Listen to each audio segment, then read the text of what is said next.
សួស្តីអ្នកនរគ្នានៅក្នុងវីដេអូថ្ងៃនេះគឺខ្ញុំនឹង share ចែករំលែកបងប្អូនអ្នកគ្នាទាក់ទងជាមួយនឹងការកំណត់សម្គាល់ការមើលទៅលើ order block អញ្ចឹង PDRA មួយដែលយើងហៅថា order block ឬក៏ពីកាត់របស់វាគឺ OB ដែលបងប្អូនអ្នកគ្នាតែងតែឃើញយើងប្រើប្រាស់ជាប្រចាំនៅក្នុងការវិភាគទៅលើទីផ្សារអញ្ចឹងសម្រាប់ PDRA order block នេះគឺយើងចែកចេញជាពីរគឺ bearish order block និង bullish order block អញ្ចឹងមុននឹងឈានទៅដល់ការកំណត់សម្គាល់ថាអ្វីទៅជា order block មួយណាជា order block មួយណាជា order block នៅក្នុង price ដែលយើងមើលពិភាក្សាទៅលើទីផ្សារណាដើម្បីឈានទៅដល់ការប្រើប្រាស់របៀបប្រើប្រាស់នៃ order block យើងត្រូវស្គាល់សិនថាតើ order block នឹងវាមានរូបរាងបែបណាហើយវាកើតឡើងនៅពេលណានៅក្នុងស្ថានភាពណាដំបូងដើម្បីបងប្អូនកំណត់សម្គាល់អំពី bearish order block ឬក៏ bullish order block បងប្អូនត្រូវស្គាល់អំពី swing សិននៅក្នុងទីផ្សារមួយ swing វាតែងតែបង្កើតនៅ PDRA ច្រើនមិនថាជា FVG mitigation block order block ឬក៏Precaution block អីជាដើមទេអញ្ចឹងនៅក្នុងមួយ swing វាបង្កើតនៅ PDRA ច្រើនមែនទែនប៉ុន្តែសម្រាប់វីដេអូនេះខ្ញុំនឹងចែករំលែកតាក់ទងតែ order block តែម្យ៉ាងទេគឺ bullish និង bearish order block អញ្ចឹងសម្រាប់ដំបូងគឺខ្ញុំនឹង share អំពី bullish order block អញ្ចឹង bullish order block គឺវាកើតឡើងនៅតំបន់ដែលនៅទាបបំផុតនៃទីផ្សារអញ្ចឹងដើម្បីដឹងថាតើតម្លៃណាទីផ្សារនៅក្នុងតំបន់ណាស៊ូនណាដែលវាកើតឡើង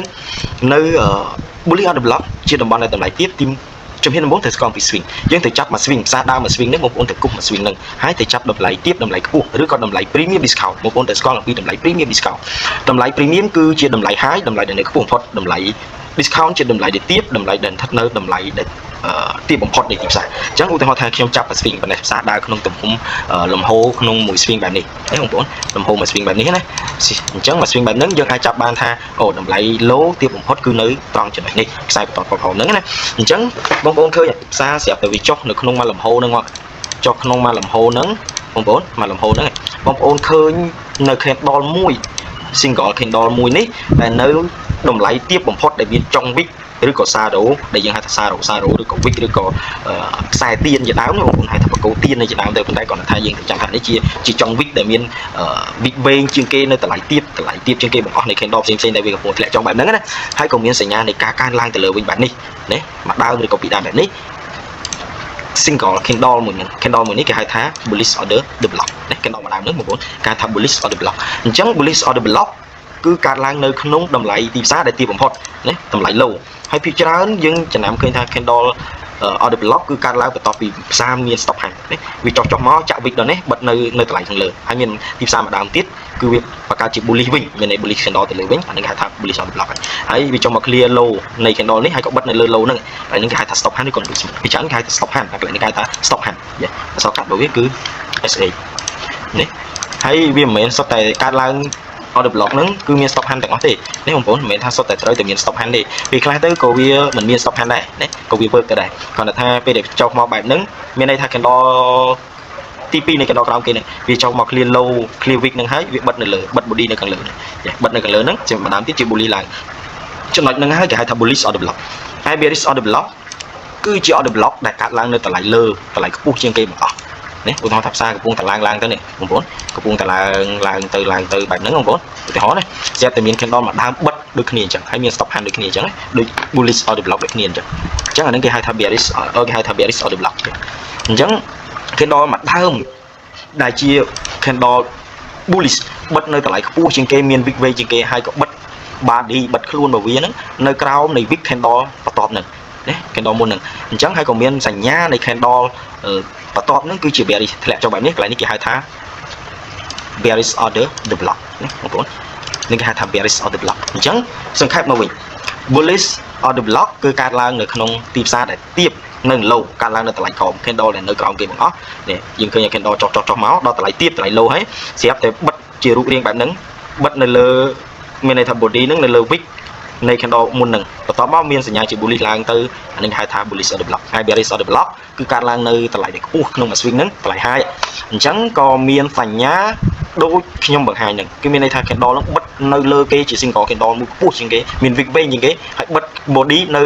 នៅក្រោម wick នៃ candle មុនហ្នឹង low នៃ candle high នៃ candle មុនហ្នឹងហើយក៏មាន candle បន្ទាប់បិទមកជា bearish ចុះមកអានឹងសញ្ញាថានេះជា bearish order block អញ្ចឹងយើងងាកទៅមើលទីផ្សារជាក់ស្ដែងបងប្អូនយើងងាកទៅមើលទីផ្សារជាក់ស្ដែងកន្លែងនេះខ្ញុំចាប់ថាជា bearish order block ដាក់ចំណាំទីមកហើយđâyបានខ្ញុំចាប់អានឹងជា bearish order block ព្រោះថាក្នុងមួយ swing នេះ candle នេះគឺវាបិទខ្ពស់ជាងគេហើយមាន wick វែងជាងគេហើយក៏វាបានមក clear inducement នេះដែរបងប្អូន clear inducement នេះដែរអញ្ចឹងកន្លែងនេះខ្ញុំអាចសម្គាល់បានថាអានេះជា bearish order block អញ្ចឹងភាសានឹងឡើងទៅចាក់យក mid នៃ bearish order block យើងអាច sell អស់មកក្រុមខ្ញុំនឹងចាំ sell ហ្នឹងអញ្ចឹងសម្រាប់ bearish order block គឺយើងមើលតម្លៃទៅលើណាហើយលើខ្ពស់ជាងគេបង្អស់ហើយវាមាន stop hand ឬក៏ inducement ដែលវា clear high ខាងលើហើយមានសញ្ញាជា candle បន្តវាធ្លាក់ចុះមក bearish ចុះមក rebalance candle ហ្នឹងគឺវាជាកម្លាំងចុះមកអាហ្នឹងគេហៅថា order block ហើយម្ដងហ្នឹងមានវាជាងគេហ្នឹងហើយ bullish order block នេះបងប្អូនមើលមួយ swing នេះមួយ swing ទៅនេះចុះមកវិញកន្លែងនេះបង្កើតជា order block មួយ swing ហ្នឹងអញ្ចឹងការ retest ចុះមកនេះ retest យក order block បងប្អូនមើលទៅខ្ញុំថាបងប្អូនមើលក្នុងមួយ swing ហ្នឹងក្នុងមួយ swing ហ្នឹងអញ្ចឹងក្នុងមួយ swing ហ្នឹងបងប្អូនឃើញតម្លៃទីផ្សារណានេះ candle ម្ដងនេះវានៅតម្លៃក្រោមគេតម្លៃ low ហើយមាន wick វែងជាងគេអញ្ចឹងយើងអាចគូសបានថាអូហ្នឹងជា order block ជា bullish order block អញ្ចឹងកន្លែងដែលយើងចូលក្នុងការទិញឡើងហើយអញ្ចឹងវាថាផ្សារឡើងទៅដល់ទៅហ្នឹងវាមាន retest ចុះមកយក order block ហ្នឹងជាការបាយឡើងទៅហ្នឹងហើយផ្សាររ៉ាន់ទៅអញ្ចឹង TP អាចយកត្រឹមនេះបានបងប្អូនឃើញដើរតិចប៉ុណ្ណឹងប៉ុន្តែមិនមែនតិចលេខទេបងប្អូន20លេខជាងណាបងប្អូនត្រឹម rejection ណាអញ្ចឹងប៉ុណ្ណេះមកយើងអាចកាត់យក TP អញ្ចឹងចុះមកក្រុមទៀតវាអត់មានសញ្ញាណាជា order block ទៀតអញ្ចឹងវាចេះទៅទៀតណាបងប្អូនអញ្ចឹង order block គឺគេមើលបែបហ្នឹងកាត់នៅតម្លៃក្រោមគេបង្អស់អញ្ចឹងសម្រាប់ការកំណត់សម្គាល់ខ្ញុំសង្ខេបមកវិញតើតើជាមួយ order block គឺយើងមានពីរនេះមានbearish order block និង bullish order block សង្ខេបមកវិញ bearish order block គឺកាត់ឡើងនៅខាងលើ bullish order block គឺកាត់ឡើងនៅខាងក្រោមនៃទីផ្សារតម្លៃទៀតនិយាយរួមទៅ bullish order block គឺកាត់នៅតម្លៃទាបបំផុត low